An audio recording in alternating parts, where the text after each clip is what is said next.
এতদিন কত কষ্টে ছিলাম জানিস মা,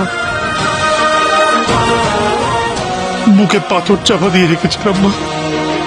আমি আমার স্ত্রী রাহিকে এভাবে ছেড়ে দিতে পারি না বাবা। সেই সময় তিতলি বলে, বুঝতে পারছি আঙ্কেল, আপনার খুব কষ্ট হয়েছে। দিদিভাই কেন যে বারবার এ বাড়ির লোকগুলোকে ঠকায়, তবে আমার মনে হয় দিদিভাই ইচ্ছে করে করে এসব।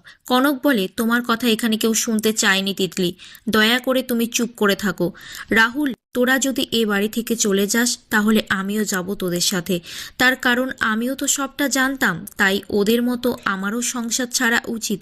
আমার ছেলে আর বৌমাকে কি করে সংসার ছেড়ে যেতে দিই বলুন তো পিসি ঠাম্মি?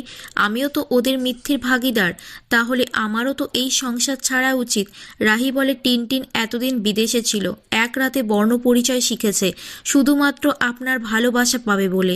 টিনটিন বলে, দাদু ভাই, ওরা যদি কোনো দুষ্টুমি করে তাহলে পানিশমেন্ট দাও, কিন্তু বকো না। তুমি না আমার ভালো দাদু ভাই। তারপর রাজীববাবু রাধিকাকে কাছে টেনে নেয়।